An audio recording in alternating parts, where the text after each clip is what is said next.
não desanimamos. Pelo contrário, mesmo que o nosso homem exterior se corrompa, contudo, o nosso homem interior se renova de dia em dia, porque a nossa leve e momentânea tribulação produz para nós eterno peso de glória, acima de toda comparação, não atentando nós nas coisas que se veem, mas nas que não se veem, porque as que se veem são temporais e as que se não veem são eternas. Amém? Deixe sentar. Em nome de Jesus. Em outra ocasião já ministramos um texto anterior a esse, que foi no verso 7, e tudo faz com que nós retornemos a esse texto novamente. Como foi falado desde o início aqui, né, o irmão Euclides mesmo falou, nós vivemos um período um tanto crítico, né? Aos olhos da sociedade, aos olhos governamentais, aos olhos de Deus, aos nossos olhos, mas aos olhos de Deus está tudo bem. Aos nossos olhos a situação está caótica, mas aos olhos de Deus está indo tudo muito bem. Tudo está culminando para o seu propósito, tudo está culminando para a sua glória. Ou seja, está tudo no controle, né? O apóstolo Paulo, ele compreende isso de uma forma muito, muito plena, muito profunda isso. E é por isso que sempre falamos a importância de irmos na palavra de Deus e buscar a orientação necessária para que tenhamos uma vida cristã de maturidade, de muito mais convicção. Uma vida de cristã de maturidade, que eu digo, é olhar para as situações, e olhar para as circunstâncias e saber lidar com ela, porque a palavra de Deus me diz o que está acontecendo. Amém? Não chegamos a ficar desesperados, oh meu Deus, e agora? Nós olhamos, olha, a situação está difícil mesmo, ela pode nos acometer, mas, como foi mencionado aqui, o Caio, na sua oração, falou muito bem, e essa palavra parece que se destacou na oração. Tudo vai culminar no propósito de Deus. Deus tem um propósito em todas as coisas. Amém? E isso é maravilhoso. E nessa carta aqui, o apóstolo Paulo, ele por muitas vezes, ele faz menção às suas próprias experiências, né? E ele é muito marcado por isso, né? A experiência mais forte que Paulo tem é com o próprio Cristo, né? E ele conta isso mais uma ou duas vezes, né? Para os seus ouvintes, como que foi que ele se deparou com o Senhor da glória, e como ele foi levado ao chão, mostrando a sua incapacidade, colocando todo o seu intelecto humano, todo o conhecimento que ele tinha foi levado ao chão, tudo aquilo que ele tinha e achava que era alguma coisa, já não era nada. Paulo olha para tudo aquilo e olha, eu não sou nada, eu não tenho nada, eu não tenho ninguém, eu não sou ninguém. Mas quando ele é levado aquela experiência com Cristo, ele diz, agora eu tenho tudo. Muitas vezes nós falamos aqui que Paulo, ele é o mestre dos paradoxos, né? Porque ninguém entende as coisas que ele fala, porque ele faz comparações exatamente assim, com a vida que ele vivia, com as experiências do contexto que ele estava inserido, mas agora ele compara com a experiência em Cristo Jesus. Para entender esses paradoxos é necessário ter uma visão espiritual das coisas. É necessário ter uma visão que o próprio Deus nos concede. Agora eu entendo essas coisas.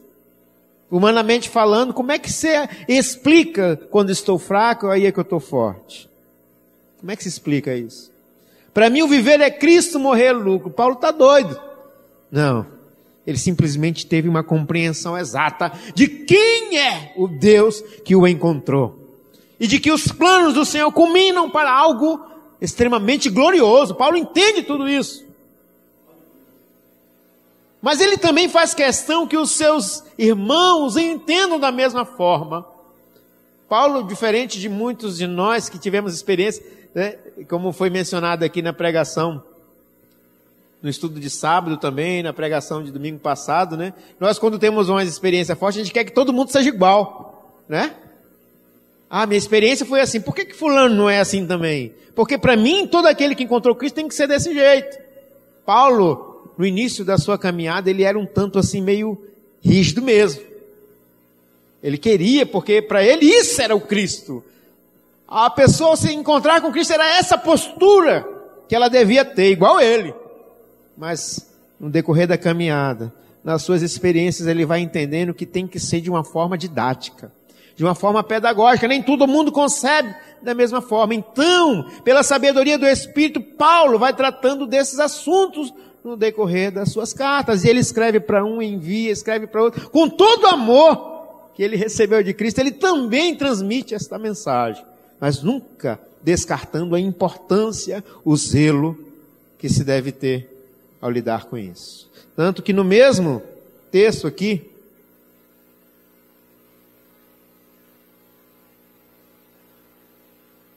no capítulo 4, no início do capítulo 4, ele diz o seguinte: pelo que tendo este ministério, segundo a misericórdia que nos foi feita, não desfalecemos, pelo contrário, rejeitamos as coisas que por vergonha se ocultam, não andando com astúcia, nem adulterando a palavra de Deus. Ou seja, olha, não pode mudar nada disso que vocês estão ouvindo. Quanto antes nos recomendamos a consciência de todo homem na presença de Deus, pela manifestação da verdade. Mas se o nosso evangelho ainda está encoberto, é para os que se perdem que está encoberto, nos quais o Deus deste século cegou o entendimento dos incrédulos, para que não resplandeça a luz do evangelho da glória de Cristo. Olha só, o que Paulo está dizendo é que, olha, essa compreensão que eu estou falando para você, só entende quem Cristo permitiu que entendesse. É pelo poder do Espírito Santo. Se não entender, é porque ainda está encoberto. Está junto com aqueles que estão se perdendo.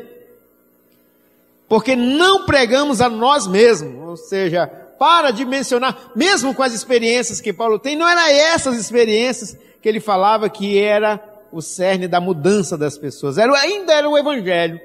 Era o Evangelho que ele tinha ouvido e estava anunciando. Não pregamos a nós mesmos, mas o Cristo Jesus como Senhor, e a nós mesmos como vossos servos, por amor de Jesus.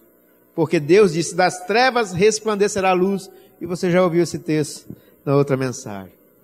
Paulo entendeu tudo isso. É o Cristo, e é esse Cristo que anunciamos, é o Evangelho que pregamos. Por que nós entendemos isso? Antes nós não entendíamos porque estávamos em trevas, mas Ele nos tirou das trevas e resplandeceu em nós a sua glória. Por isso que nós entendemos. Se você entendeu, eu quero que você entenda mais uma coisa.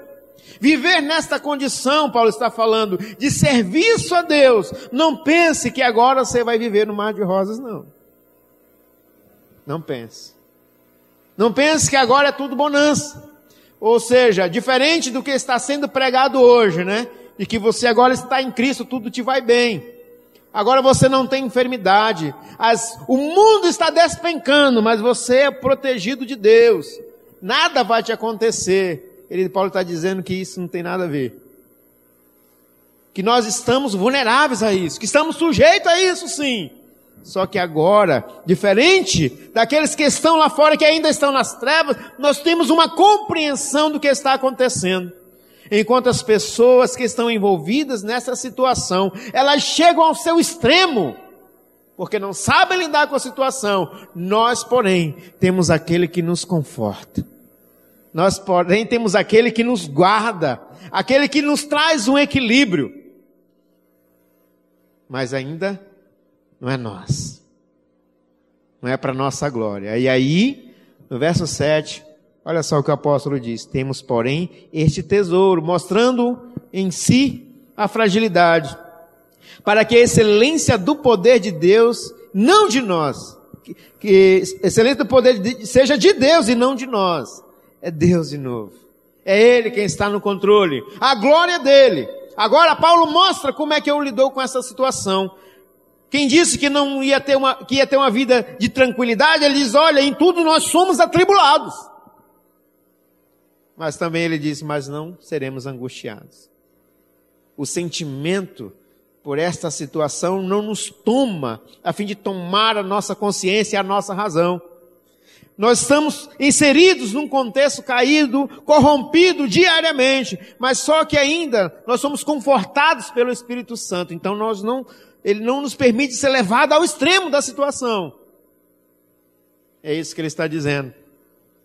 Perplexos, porém não desanimados. Perseguidos, porém não desamparados. Abatidos, porém não destruídos. Viu só?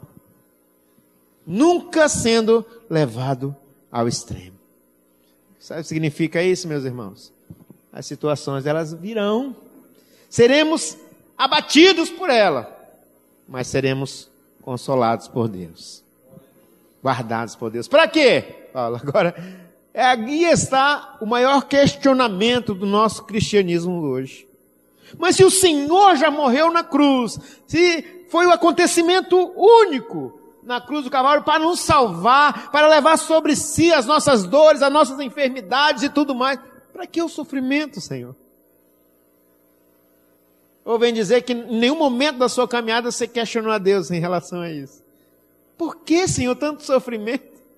E parece que o nosso sofrimento é maior do que o do outro, né? Parece que aquilo que nós passamos é maior do que o nosso irmão está passando. A nossa dor é maior do que a dele. Aí nós queremos chamar a atenção de Deus. Para que o sofrimento? Mas como foi mencionado aqui, também existe um propósito. E Paulo, ele dando continuidade nessa explicação, falando, exaltando a grandeza de Deus, o poder de Deus, mas também mostrando a nossa fragilidade e ao mesmo tempo mostrando o consolo de Deus sobre as nossas vidas. Ele fala a respeito do propósito. Ele diz, olha, levando sempre no corpo o morrer de Jesus, para que também a sua vida seja manifesta em nosso corpo. Para quê? Para que a vida de Jesus se manifeste em nós. Aí está o propósito. Queridos, nós somos chamados para ser idênticos ao Filho. Fomos chamados para ser moldados segundo o caráter do Filho. E tudo isso, ele vai ser feito através exatamente dos sofrimentos, através das tribulações. É aqui que seremos moldados. E através disso, a vida de Cristo se revela em nós. A vida de Cristo. É como um nascido de Deus, como um gerado por Deus, que nós vamos estar diante desse mar de tribulação, no mar de pecado, no mar de corrupção, que como vivos em Cristo Jesus, nós vamos provar para nós mesmos, né? E para a glória de Deus, que sabemos lidar com a situação, porque sabemos qual o propósito disso tudo. É um discernimento diferente. Nós olhamos para o mundo lá fora, consequência do pecado. Olhamos para o mundo lá fora, lá, a palavra de Deus se cumprindo. Olhamos para o mundo lá fora, tá vendo? Mas Deus está no controle. Enquanto as outras pessoas olham lá fora, não, mas é assim mesmo, é normal. Não, isso acontece, isso é mesmo. Aí as pessoas, é daí para pior. Aí disse uma verdade, é realmente isso, é daí para pior. Mas nós, por outro lado, olhamos dizendo, está culminando no propósito de Deus. O povo de Deus foi chamado, meu querido, para ter um discernimento diferente das coisas do mundo. Mas, para a glória de Deus, Ele não nos tirou do mundo para ficarmos olhando isso lá de cima. Ele nos deixa aqui. É aqui neste cenário, é aqui neste contexto.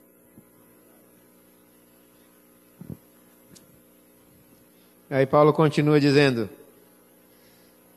de modo que em nós opera a morte, mas em vós a vida, tendo porém o mesmo espírito da fé, como está escrito, eu criei, por isso é que falei. Também nós cremos, por isso também falamos, sabendo que aquele que o ressuscitou o Senhor Jesus, também nos ressuscitará com Jesus e nos apresentará convosco. O que dá-nos a entender aqui é que Paulo, ele mostra as suas experiências que ele viveu, e você sabe quais são, né? Experiências terríveis. Depois ele fala aqui do que nós podemos experimentar, da tribulação, da perplexidade, do desânimo, perseguição. Mas a impressão que dá aqui é que Paulo diz o seguinte, é que no pior caso, no caso mais extremo, também poderemos ser levados à morte por causa disso.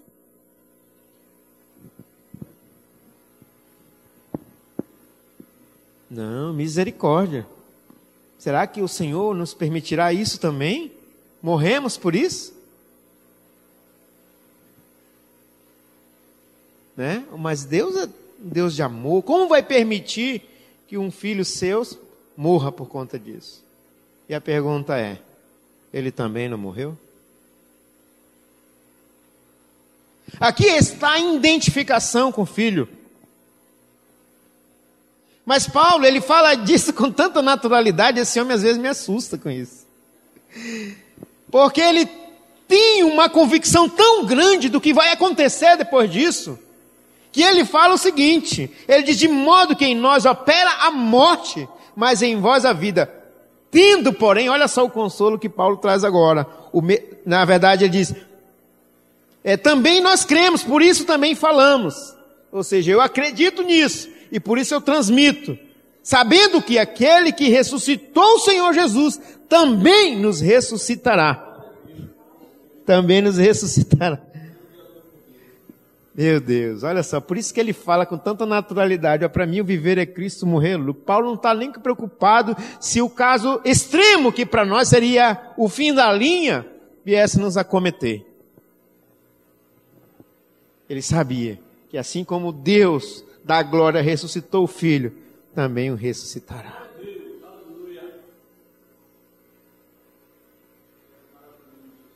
Queridos, é claro que, humanamente falando, somos abalados, somos abatidos por essa situação que estamos vivenciando e presenciando. E é claro também que somos orientados a levantarmos clamor em favor do povo de Deus, dos nossos irmãos e também de todas as outras pessoas. Nós oramos pelos nossos governantes, pela liderança, pelas pessoas que estão sendo flageladas por toda a situação, mas pior ainda pelo pecado. Mas uma coisa é certa, não fugiremos deste acontecimento. Então o que nós faremos então, irmão? Preparamos o nosso espírito. Recarregamos no Senhor as nossas forças. É isso que nós faremos. É por isso que, exatamente no verso que nós lemos aqui no início, o verso 16 diz, por isso, o apóstolo Paulo fala, por isso, depois de tudo isso que eu falei, que você poderia sofrer, com essa convicção que nós temos, que mesmo que sejamos levados à morte, mesmo crendo que Cristo nos ressuscitará, por isso, queridos, não desanimamos. Isso porque a expectativa da igreja, ela não está, preste bem atenção, ela não está ligada aos acontecimentos deste mundo. Não está. Estava lendo no texto de Naamã e um dos comentaristas, preparando para a mensagem, eu preguei na quinta-feira na igreja Unção Profética ali, pastor Marcos, e lendo um dos comentários, o comentarista, ele disse o seguinte, que uma das coisas que Naamã tinha era errado isso, era a confiança de que a sua bênção estava relacionado a uma região, a um local, que tanto que o profeta quando diz, mergulha ele, seria melhor em tal lugar, a água é mais limpa, é muito melhor lá do que aqui, é muito melhor lá, mostrando que o cenário diferente, pode trazer para mim uma motivação diferente. Pode trazer para mim uma expectativa diferente. Muitas das vezes assim que nós somos. Colocamos as nossas expectativas no local, colocamos nossa expectativa nas pessoas, não, se mudar o governante vai mudar, quem sabe melhora a nossa situação. Se mudar o presidente, quem sabe melhora a nossa situação. Até nós mesmos, se não ficar bom aqui, se eu ver que o negócio vai ficar feio aqui, eu vou para outro lugar. Nós queremos mudar o lugar, queremos mudar as pessoas. Mas uma coisa, você tem que saber, não podemos mudar o plano de Deus. Não podemos mudar o plano de Deus. Esse é o plano dele. E se tivermos que lidar com essa situação, é aqui mesmo que nós vamos fazer a diferença. Porém, Paulo diz para nós, não ficamos desanimados, pelo contrário, mesmo que o nosso homem exterior se corrompa,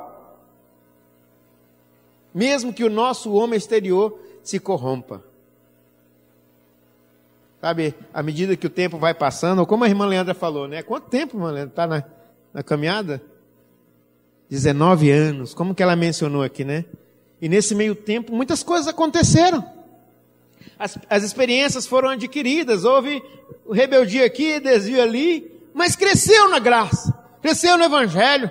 Quando de repente parece que a situação, na nossa expectativa, vai melhorar, parece que piora, e a gente começa a embranquecer o cabelo, e as rugas começam a aparecer. Sabe o que significa isso? O nosso homem exterior vai se corrompendo. Porque ainda estamos presos num corpo de carne, ainda sujeito à corrupção, à deterioração. Mas o Paulo diz o seguinte, que o nosso homem interior, ele se renova de dia em dia. Ou seja, a alma, o espírito que Deus colocou em mim, o meu espírito, qual esse espírito alimenta, ele tem que estar vivo, ele tem que estar forte, para poder lidar com as situações, com as adversidades. É aí que somos renovados. As rugas vão aparecendo, eles vão se deteriorando, o tempo vai passando, as preocupações vão nos acometendo, mas espiritualmente nós somos fortes. Amém? E Paulo diz de dia em dia. Paulo, mais uma vez aqui, ele mostra para nós que existe um processo, né?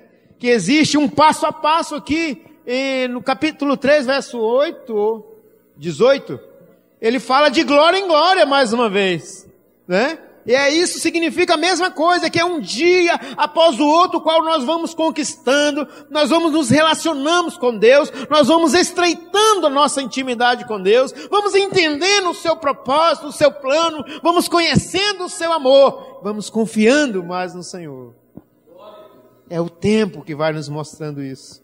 A princípio, há 19 anos atrás, né, irmã Lenda? Era como uma criança, conhecendo e olhando as grandezas e as maravilhas de Deus. Mas hoje nós vemos que o Evangelho, ele é muito mais sério do que nós pensamos. É muito mais do que uma reunião. É um entendimento espiritual para olhar para este mundo lá fora, que nós temos o privilégio de termos sido chamados por Cristo para sermos o diferencial neste mundo caído. E o mais glorioso ainda, é que vamos passar pelas mesmas situações que as pessoas passam. Mas sabe qual é a diferença? Que nós sabemos que tudo é propósito de Deus. Louvado seja Deus por isso. Aí Paulo, depois de mencionar tudo isso, ele ainda diz o seguinte, olha só, esse cara, ele diz assim, ó, porque a nossa leve e momentânea tribulação, Paulo já olha para as coisas do mundo, isso aqui, ó, não é nada. A irmã Leandra leu o texto, né? Não pode, o que nós passamos, as tribulações aqui, por mais terrível que elas pareçam aos nossos olhos, ela não é nada, comparado com a glória que há de vir. Não é nada. Querido, quando a igreja entende isso, quando a igreja entende que ela foi chamada para um propósito maior, ela olha para o alto, ela olha para o céu. É por isso que ele diz o seguinte, tribulação produz para nós eterno peso de glória acima de toda comparação. Ou seja, tudo aquilo que eu imagino que é maior, que Deus pode dar para mim, não é nada maior do que a glória que há de ser revelada. Que a glória que nos está esperando, não é nada, por isso que ela é pesada, porque ela é eterna, é um peso de glória que faz com que as coisas que nós vivenciamos aqui, seja leve.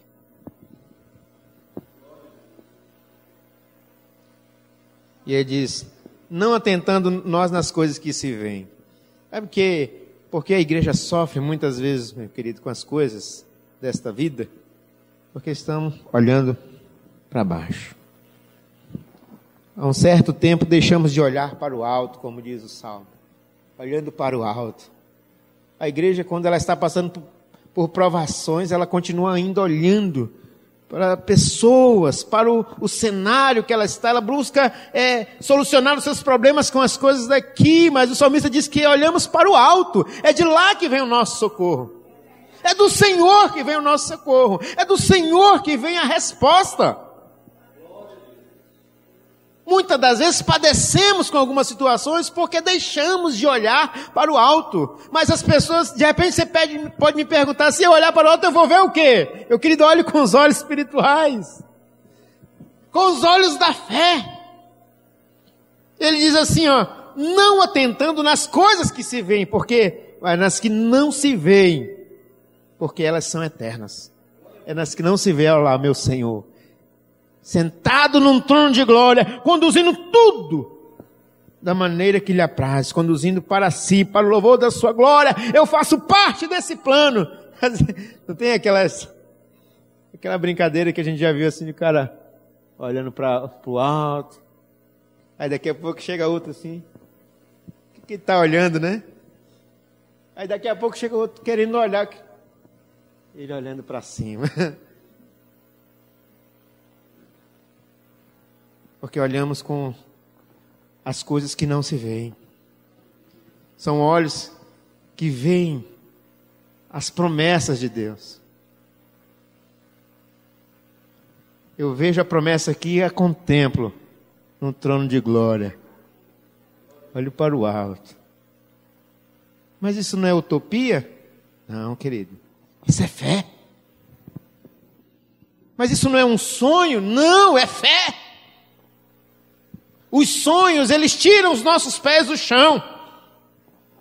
Mas a fé, ela me traz racionalidade a lidar com as coisas desta vida. As pessoas não entendem isso. As pessoas acham que a fé deixa o cara bobo. Não! A fé me faz ser racional. Porque ela me traz um senso que muitas pessoas não têm. Um senso dado por Deus.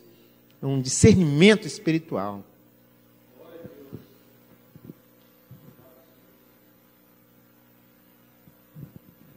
Hebreus, capítulo 11, verso 3, que fala de Moisés, que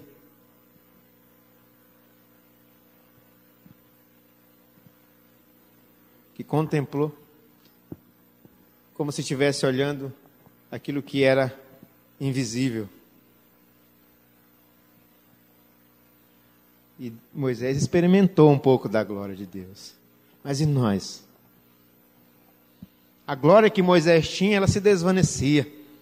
Mas a glória que a igreja já experimenta e a qual aguarda, ela é plena, ela é eterna em Cristo Jesus. Não falamos a respeito do tema da mensagem, mas podemos dizer que é do sofrimento para a glória. Amém? Fique de pé em nome de Jesus.